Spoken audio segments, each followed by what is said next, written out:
કે મારે જવું છે પાછા એ સુખના દરિયાની અંદર, હવે આ દુઃખ સહન નથી થતું. ફરી યાદ આવે છે બાળપણ, જે બાળપણની અંદર રમતો અમને ગમતી હતી. આ દુઃખના દરિયાની અંદર હવે ભમવાનું અમને ગમતું નથી. નમસ્તે મિત્રો, હું છું રવિ ગોસ્વામી ને આજે આપણે વાત કરવાના છીએ બાળપણ વિશે, એક એવા સુખના સૂરજ વિશે કે જેને આપણે બધાએ કદાચ અત્યારે યાદ કરીએ છીએ. આજે એક એવી વાત લઈને તમારી સમક્ષ આવ્યો છું કે જેને કદાચ તમે જ નહીં પરંતુ અત્યારે જે પણ લોકો એ સમયમાંથી ગુજરીને અત્યારે સ્ટ્રગલ કરી રહ્યા છે, અત્યારે કહેવાય ને કે નાની નાની વાતમાં એમને એમનું બાળપણ યાદ આવી રહ્યું છે. તો આવો સાંભળીએ તેજલબેન પટેલના મુખેથી બાળપણ વિશેની વાતો.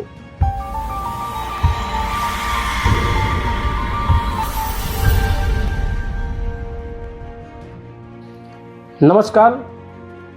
આજે આપણે એક ખૂબ જ મહત્વના વિષય પર ચર્ચા કરવા જઈ રહ્યા છીએ, જે છે બાળકોના વિકાસ માત્ર શારીરિક નહીં પણ માનસિક અને નૈતિક રીતે પણ થવો જોઈએ. તો આ બાબતે આપણે ચર્ચા કરીશું. તો તમે અમારી આગે કી સોચ ન્યૂઝમાં વધારે છો એ બદલ આપનું સ્વાગત છે. તો સૌપ્રથમ તો આપણું નામ જણાવશો? મારું નામ પટેલ તેજલ.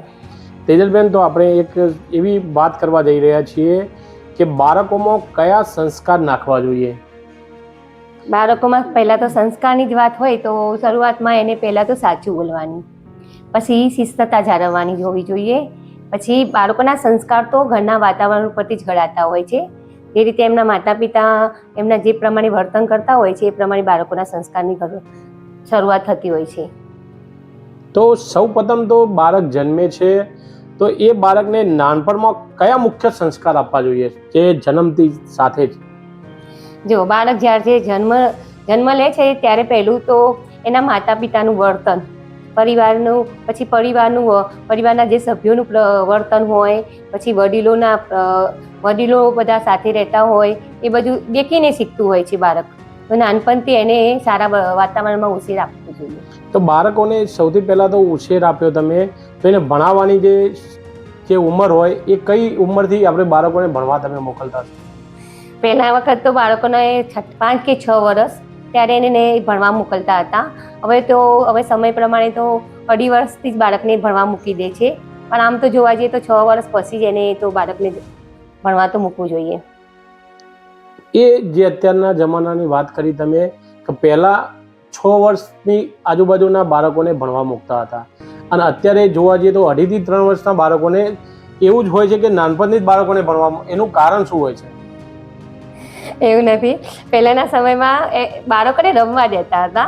એમના મમ્મી પપ્પાનો વિચાર એવો હતો કે બાળક જેટલું રમે એટલું એમને રમવા દઈએ, તો બહાર થોડું રમો તો એ થોડું વિકાસ સારો થાય. પણ હવેના સમય પ્રમાણે બધાને એવું છે, દરેકના માતા પિતાને, કે મારું બાળક જલ્દી એમ હોશિયાર થઈ જાય, એટલે 2.5 થી 3 વર્ષના અંદર તો એ લોકો ભણવા મૂકી દેતા હોય છે. કારણ કે હવે ભણતરનો સમય કેવો થઈ ગયો કે ઇંગ્લિશ મીડિયમમાં મૂકતા હોય છે, એટલે KG 1, 2 એવી રીતે ચાલુ કરતા હોય છે. અને પહેલાંના સમયમાં તો સીધી બાળ મંદિરથી એકડું ધોરણ, બગડું ધોરણ, એટલે એટલા માટે હવે સમય પ્રમાણે બધા નાનપણથી જ બાળકને ભણવા મૂકી દેતા હોય છે. અને તેજલબેન, વાત કરીએ તો અત્યારે એ જ માં હતી અને અત્યારે પણ એ જ માં છે, તો અત્યારે કેમ આવું? એવું નહીં. એ વખતની માં ને એ વખતે એટલું બધું સમાજની એટલી બધી સુધારણા તો નથી જ. અને હવે તો બધાની મમ્મી, અત્યારે કેવો સમય થઈ ગયો છે કે બધા દેખાદેખી વધી ગઈ છે કે આમનું બાળક હોશિયાર છે, આમનું બાળક આ રીતના ભણે છે, એ ઇંગ્લિશ મીડિયમમાં જાય છે. સમય પ્રમાણે બધા દેખાદેખીમાં હું તો માનું છું. પણ તેજલબેન, એક બીજી પણ વાત કહી શકાય કે પહેલાં પણ ભણેલા હતા એ પણ ડૉક્ટર બનતા હતા અને એ જ શિક્ષણ અત્યારે મળે છે, એ પણ ડૉક્ટર બને છે. તો એવું કેમ કે 6 વર્ષ પછી પણ ભણતા હતા તો પણ ડૉક્ટર બન્યા, 2.5 વર્ષ ભણ્યા તો પણ ડૉક્ટર બન્યા? એનું શું કારણ? એવું નહીં. પહેલાંના શિક્ષક આમ જોવા જઈએ ને તો પહેલા સમયમાં શિક્ષકો એટલું સરસ ભણતર આપતા હતા ને, તો એ લોકો ભણાવવા સાથે સમજાવતા હતા. એટલે તમે જુઓ ને તો એ વખતે શિક્ષણ બહુ સરસ હતું, એટલે એ વખતે પણ ડૉક્ટર બનતા હતા. અને અત્યારના સમય પ્રમાણે છોકરાઓને થોડી તો જાતે મહેનત પણ કરવી પડતી હોય છે. મને સરકાર જેવું જ લાગે છે. મને તો બાળકોમાં આદર અને શિસ્ત કેવી રીતે મળતું હોય છે? બાળકોને આદર ને શિસ્ત એ રીતે જોવા મળે કે પહેલાં તો ઘરમાં એમના મમ્મી પપ્પા કે રીતે રહેતા હોય, પછી શિસ્તતા તો એમના મમ્મી પપ્પા જ શીખવાડતા હોય છે, નાનપણથી જ જોતા હોય છે બાળકો, એ પ્રમાણે મળતું હોય છે. તો પહેલાંના જમાનામાં વાત કરીએ તો છોકરાઓ જે બાળકો હતા એ લખોટિયા કે લખોટી જે કહીએ કે રમતોમાં જે અલગ અલગ રમતો રમતા, અને અત્યારે મોબાઈલ તરફ વળ્યા છે, તો એ બાબતે શું કહેશો તમે? જો પહેલાના વખતના છોકરાઓ બહારની રમતો રમતા, એટલા માટે રમતા હતા કે પહેલા તો મોબાઈલ જ હતા, પણ આવા જે ઘણો એ વખતે સામાન્ય મોબાઈલ હતા, એમાં વોટ્સએપ કે આ બધું નહોતું આવતું, સામાન્ય ફોન જ થતા હતા. એટલે પહેલું તો કારણ એ જ હતું કે આવા સરસ મોબાઈલ નહોતા, એટલે એ લોકો બહારની રમત રમતા. અને પહેલાના મમ્મી પપ્પા પણ છોકરાઓને બહાર રમાડવાનું કારણ એ હતું કે એમનું બાળકોને વિકાસ થાય. અને હવે તો શું જુદા જુદા ફોન આવી ગયા, મમ્મી પપ્પા પણ એમના ફોન રમતા હોય, પણ બાળકો તો રમવાના જ. એટલે સમય પ્રમાણે બધું બદલાઈ ગયું. તેજલબેન, એક અગત્યની વાત કરવા જઈએ તો પહેલાં જે નાના બાળકો હતા તે માટીમાં રમતા હતા, અને અત્યારના બાળકો એમની માં એવું કહે છે કે માટીમાં ના રમાય, તો આ બેની ખાસિયત થોડી જણાવશો? પહેલાના સમયમાં તો કે પહેલા સમયની વાત કરતા હોય તો પહેલાના સમયમાં તો મમ્મી પપ્પા જ ખેતરમાં ખેતી કરતા હતા, અને એવું માનતા હતા કે બાળક માટીમાં રમે તેમને કેલ્શિયમ મળે અને તેમનો ગ્રોથ વિકાસ સારો એવો થાય. પણ અત્યારના સમયમાં માતા પિતા, હું તો એમ જ સમજુ કે પહેલા કરતાં ફ્રી થઈ ગયા છે થોડા, તો એમને એમ કે માટીમાં રમીએ તો છોકરાઓ ગંદા થાય ને એવું બધું. તો મારા મતે એવું કહેવું છે કે માટીમાં રમવું જોઈએ કે નહીં? રમવું જોઈએ ને, કારણ કે માટીમાં તો કેલ્શિયમનો ભાગ ઘણો રહ્યો છે, અને માટીમાં રમતા છોકરાઓનું વિકાસ સારો થાય. કેલ્શિયમ સાથે સાથે એને બહારની તાજી હવા પણ મળે. માટીમાં તો રમવું જોઈએ. તો તેજલબેન, અત્યારની માતાઓને તમે શું સંદેશો આપશો આ બાબતે? હું તો એમ જ કહીશ કે તમારા બાળકોને આખો દિવસ ઘરમાં રાખ્યા વગર શાંતિથી એમને બહાર જવા દેવા જોઈએ. એમના બહાર જશે તો સારા ફ્રેન્ડ બનશે, સારું વાતાવરણ જોવા મળશે, એટલે એમનો વિકાસ સારો વિકાસ કરવો હોય તો બાળકોને થોડા ઘણા બહાર રમવા દેવા જોઈએ. તો અત્યારે ટેકનોલોજી વધી ગઈ છે, તો ટેકનોલોજીના સમયમાં સંસ્કાર આપવાની સૌથી મોટી ચેલેન્જ કઈ હોઈ શકે? હવેનો સમય તો બહુ જ બદલાઈ ગયો છે, એટલે કેવું થાય છે કે છોકરાઓ મોટાભાગે ટીવીમાં અને મોબાઈલમાં વ્યસ્ત રહેતા થઈ ગયા છે. તો એમના મમ્મી પપ્પાને પહેલાં સમય મર્યાદા નક્કી કરવી જોઈએ કે આટલા સમય પૂરતો તારે મોબાઈલ લેવાનું અને આટલા સમય તારે ભણવાનું, એવી સમય મર્યાદા મા બાપને તો નક્કી કરવી જ જોશે. તો તેજલબેન, બાળકો જેમ જેમ મોટા થતા હોય છે તેમ તેમ એની જવાબદારી તમે કેવી રીતે લાવી શકાય? પહેલાં તો બાળકોને નાના કામ આપવા જોઈએ. ધારો કે એને એમ કહેવું જોઈએ કે તું તારું કામ જાતે કર. બીજું, એની મમ્મીને નાના ઘરના કામ પણ બતાવવા જોઈએ કે જમવા બેસ્યા હોય તો તું ડીશ લાય, થાળી લાવ, એવા નાના કામો એને શીખવાડવા જોઈએ. તો બાળકોને જે નાનપણથી જ ટૂંકમાં બાળકોને મિત્રો જોડે વર્તન કેવી રીતે કરવું અને કેવા મિત્રો જોડે બેસવું એ પણ તમે કેવી રીતે સમજાવતા હશો? પહેલા તો એવું શીખવાડીએ કે જે બાળકો સાચું બોલતા હોય, શિસ્તતામાં રહેતા હોય, એવા સારા મિત્રોનો સંગત કરવી જોઈએ.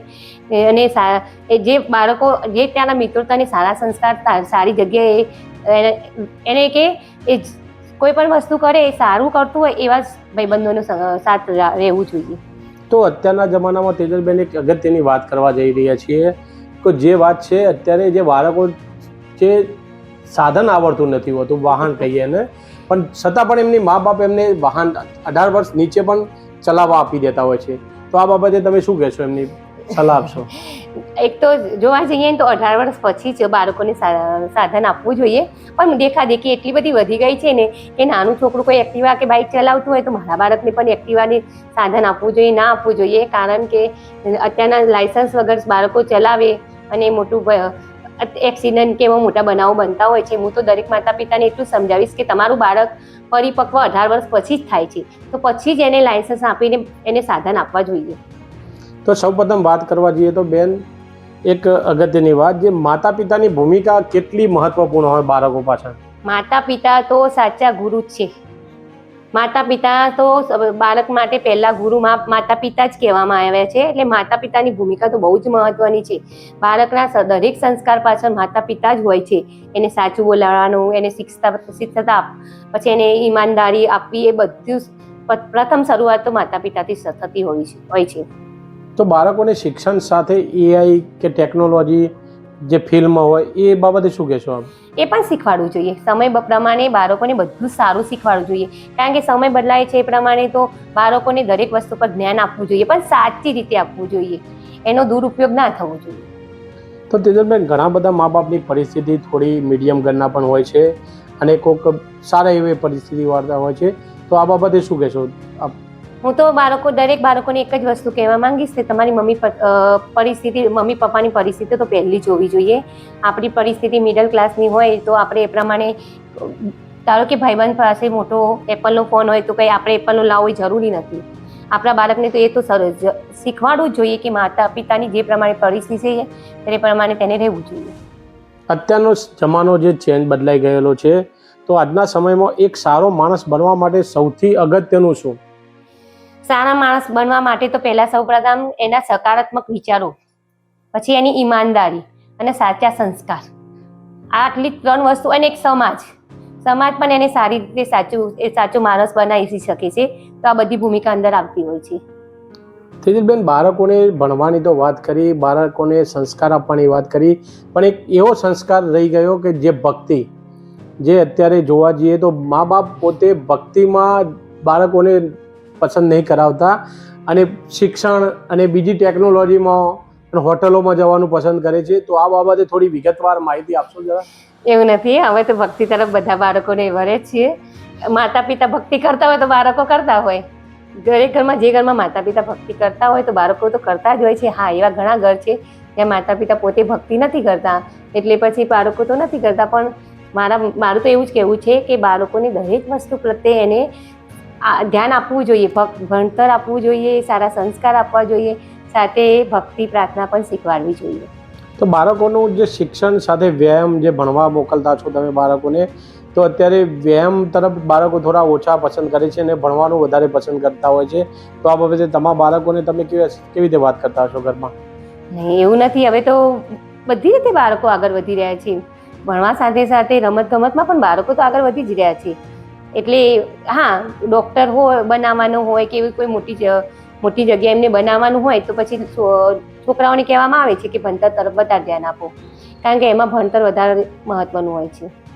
તો બાળકોને તમે શિક્ષણ તો બરાબર આવી ગયું, પછી એક નવી વાત કરીએ તો અત્યારે જે ફાસ્ટ ફૂડ, જે તમારા બાળકોની વાત કરીએ તો તમે જે બાળકો ઘરે આવતા હોય છે તો સૌથી પહેલાં તમે જમવામાં તમને શું પસંદ વધારે એમને આપતા હોય? બધાની તો ખબર નથી, પણ હું તો મારા બાળકોને પૌષ્ટિક આહાર ઉપર જ ધ્યાન અપાવું છું. ફાસ્ટ ફૂડ હું તો ના જ પાડું છું. અને કદાચ એમને ફાસ્ટ ફૂડ ખાવું પણ હોય ને તો હું તો ઘરે બનાવવાનું પસંદ કરું છું. અને હું તો બાળકોને પણ એમ કહું છું કે ફાસ્ટ ફૂડ તો ના જ ખાવું જોઈએ, શરીર માટે હાનિકારક જ છે. તો તેજલબેન, એક અંતમાં વાત કરીશું. આ તો બાળપણ, છોકરાનું ભણતર અને છોકરાઓનો વિકાસ, તો આ બાબતે દર્શક મિત્રોને તમે શું સંદેશો આપશો આ બાબતે? હું તો દરેક દર્શકોને એટલું જ કહીશ કે બાળકોને સંસ્કાર આપવા એ આપણી ફરજ પૂરતું જ નથી. તમારું બાળક સારા સંસ્કાર સાથે અને સારા શિક્ષણ સાથે આગળ વધશે તો ભવિષ્યમાં એક સારો સમાજ ઊભો થશે, અને ભવિષ્યમાં સારો સમાજ ઊભો કરવા માટે સાચા ઘડતરની જરૂર છે. તો તમારા બાળકના ઘડતર માટે અને એના જીવન માટે સારા સંસ્કાર તો આપવા જરૂરી જ છે. તેજલબેન, અમારી આગળ કી શોધ ફિલ્મમાં આજે તમે પધાર્યા એ બદલ તમારો આભાર. ધન્યવાદ.